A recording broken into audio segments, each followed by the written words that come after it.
Serial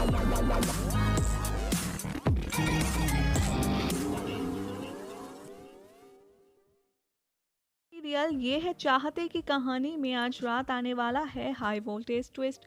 महिमा यहाँ पर प्रिशा से कहती है कि मुझे सारांश को आप सबसे दूर करना ही होगा। रुद्राक्ष तभी एंट्री मारता है और कहता है कि तुम्हें क्या लगता है मैं ऐसा होने दूंगा? तुम उसकी माँ हो लेकिन मैं भी उसका लीगल फादर हूँ। अगर तुम यही चाहती हो तो हम अब कोर्ट में ही मिलेंगे। और यहाँ से शुरू होती है कुछ घंटे पहले की कहानी। आज रात के एपिसोड में आप देखेंगे कि सारांश को चेक करने के लिए डॉक्टर घर पर आता है और उसे ठीक से चलने फिरने के लिए वो परमिशन देते हुए कहता है कि अब सारांश बिल्कुल ठीक है और ये अच्छे से पहले की तरह चल फिर सकता है। सब बहुत खुश हो जाते हैं डॉक्टर की ये बात सुनकर। सारांश एक्साइटेड में डॉक्टर से पूछता है तो क्या मैं चल सकता हूँ? डॉक्टर कहते हैं कि हाँ बिल्कुल, लेकिन अभी तुम्हें किसी की हेल्प लेनी पड़ेगी। प्रिशा यहाँ पर सारांश को ठीक से चलवाने में हेल्प करती है और जैसे ही वो गिरता है दूसरी तरफ से महिमा उसे संभाल लेती है। थोड़ी देर बाद महिमा सारांश को पूरी तरह से संभालती है और ये बात रुद्राक्ष को बिल्कुल भी अच्छी नहीं लगती। सारांश यहाँ पर महिमा की तरफ देखता है और कहता है कि ममा आपकी वजह से मैं चल पा रहा हूँ, थैंक यू सो मच। महिमा भी सारांश को अपना प्यार दिखाती है और कहती है I love you so much बेटा, चलो जल्दी से आकर अब मुझे हक कर दो। सारांश भी एक अच्छे बच्चे की तरह दौड़ कर आता है और महिमा के गले लग जाता है। यहाँ पर ये दोनों बहुत ही ज़्यादा खूबसूरत इमोशनल बॉन्ड शेयर करेंगे जिसे देखकर प्रिशा काफ़ी ज़्यादा खुश होगी और वो रुद्राक्ष से कहेगी कि देखो ये दोनों एक दूसरे के साथ कितने अच्छे से घुल मिल गए हैं और एक दूसरे के साथ कितने खुश भी हैं। रुद्राक्ष यहाँ प्रिशा को गुस्से भरी निगाहों से देखता है और कहता है आई डोंट केयर, बट तुम एक बात अच्छे से समझ लो कि चाहे महिमा कुछ भी कर ले, मैं सारांश को उसे अपने पास ले जाने की परमिशन कभी भी नहीं दूंगा। रुद्राक्ष सारांश थोड़ी देर बाद आप देखेंगे कि ऑनलाइन क्लासेस के लिए रेडी हो रहे होंगे और अपना होमवर्क करेंगे। तभी उन्हें प्रॉब्लम सॉल्व करने में परेशानी आएगी मैथ्स की, और तभी प्रिशा एंट्री मारेगी और दोनों की हालत देखते हुए कहती है कि लगता है मुझे अब अप्पा की ट्रिक अपनानी होगी। अप्पा हमेशा हमें गाना सुना के या फिर पोएम गा कर के फॉर्मूलाज याद करवाते थे और मैं भी तुम्हें आज जीके के क्वेश्चंस ऐसे ही याद करवाने वाली हूँ। रुद्राक्ष और सारांश दोनों ही प्रिशा की बात सुनकर खुश हो जाते हैं और जैसे ही प्रिशा गाने लगती है बहुत ही ज़्यादा बेसुरा गाती है जिसे सुनकर सारांश और रुद्र उसका मजाक उड़ाते हैं। लेकिन तभी रूम में महिमा की एंट्री होती है और वो सेम गाना गाती है जो प्रिशा गा रही होती है, लेकिन इस बार उसकी आवाज़ में बहुत ज़्यादा मिठास होती है और सारांश उससे इम्प्रेस हो जाता है। वो महिमा के पास जाता है और कहता है कि वाह माँ, आपने तो बहुत ही अच्छा गाया है, क्या आप मुझे मेरी पढ़ाई में मेरे सवालों को याद करवाने में मेरी हेल्प करोगे? यहाँ पर महिमा बहुत ही हंसी हंसी खुशी खुशी सारांश के पास पहुंच जाती है और कहती है कि हाँ क्यों नहीं, बिल्कुल।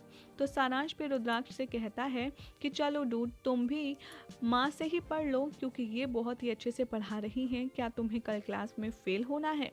और दूसरी तरफ सारांश महिमा के गाने पर गिटार बजाने की भी डिमांड करता है जिसे मजबूरन रुद्राक्ष को पूरा करना होता है। ये सारा सब कुछ देखकर अंदर ही अंदर प्रिशा को थोड़ी जलन तो होती है, लेकिन वो ज़्यादा जाहिर नहीं करती।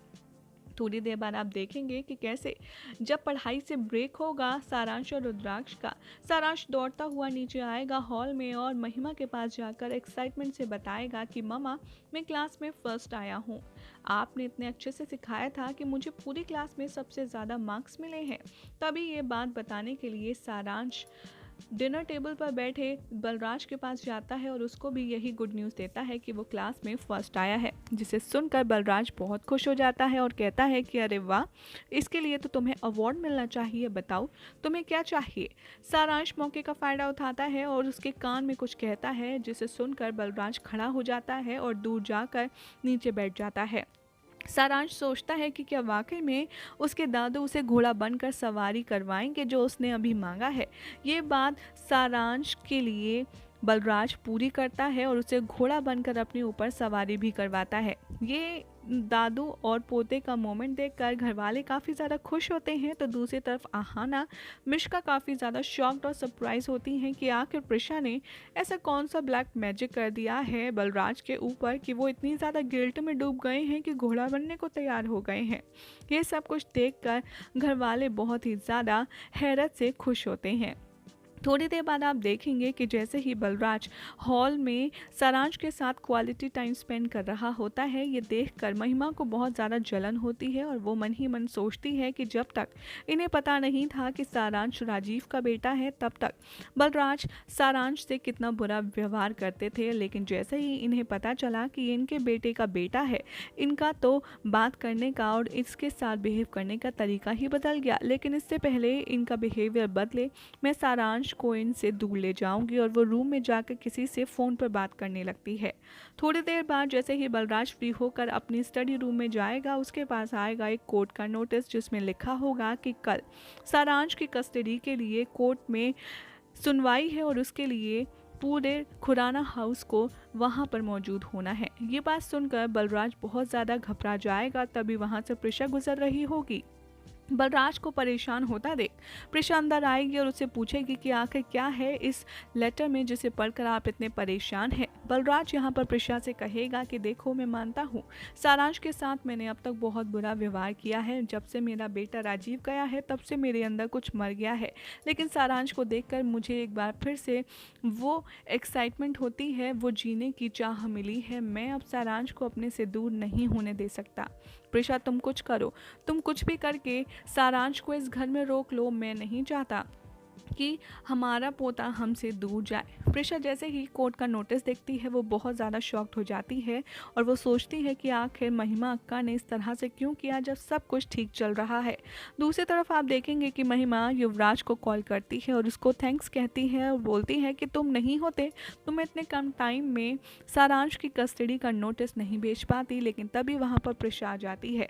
वो महिमा के हाथ से फ़ोन लेती है और युवराज को खरी खोटी सुनाते हुए कहती है कि मैं कैसे भूल गई, मेरी लाइफ में जो भी कुछ प्रॉब्लम होती है उसके पीछे सिर्फ और सिर्फ तुम होते हो। बाद में वो महिमा से सवाल जवाब करना शुरू करती है और कहती है कि अक्का, आपको कोर्ट नोटिस भेजने की ज़रूरत क्या थी? अभी तो सब कुछ ठीक चल रहा था ना। आप, मैं, सारांश, रुद्राक्ष, हर कोई काफ़ी ज़्यादा खुश था। तो फिर आपने इतने अच्छे माहौल में कोर्ट का नोटिस देने का क्या सोचा? यहाँ पर प्रिशा से महिमा साफ लफ्ज़ों में ये कहती आती है नज़र कि देखो, मैं नहीं चाहती मेरा बेटा मुझसे दूर हो या कोई भी उसे मुझसे दूर करे। इसीलिए मुझे सारांश को तुम लोगों से दूर करना ही होगा और इसके लिए मुझे कोर्ट की मदद लेनी ही होगी। तभी वहाँ पर रुद्र आता है और महिमा से वो कोर्ट नोटिस लेकर के उसके ऊपर चिल्लाता है और कहता है कि भले ही तुम उसके बायोलॉजिकल मदर होंगी, लेकिन मैं भी उसका लीगल फादर हूँ। जो तुम सोच रही हो ऐसा कभी नहीं हो सकता। तुम मुझे, मेरे बेटे को अलग नहीं कर सकती। अगर तुम यही चाहती हो तो ठीक है, अब तुमसे बात कोर्ट में ही होगी। मैं भी तुम्हें दिखाता हूँ कि सारांश की कस्टडी तुम्हें कैसे मिलती है। ये कहकर रुद्राक्ष यहाँ से जाने लगता है और कहता है कि हाँ, जो मुझे मेरे बेटे से अलग करना चाहता है, मैं उसकी शक्ल एक मिनट भी नहीं देखना चाहता, इसीलिए तुम मेरे घर से भी चली जाओ। ये कहकर रुद्राक्ष वहाँ से चला जाता है और प्रिशा रुद्र की बात कवर करने की कोशिश करती है और वो कहती है कि अक्का, अभी रुद्र बहुत गुस्से में है, इसलिए उसने इतना बुरा व्यवहार किया आपके साथ। लेकिन आप बिल्कुल भी परेशान मत होइए, हम मिलकर ये प्रॉब्लम सॉल्व कर लेंगे। लेकिन महिमा यहाँ पर कुछ भी समझने को तैयार नहीं है। यही हो जाएगा आज रात के एपिसोड का एंड।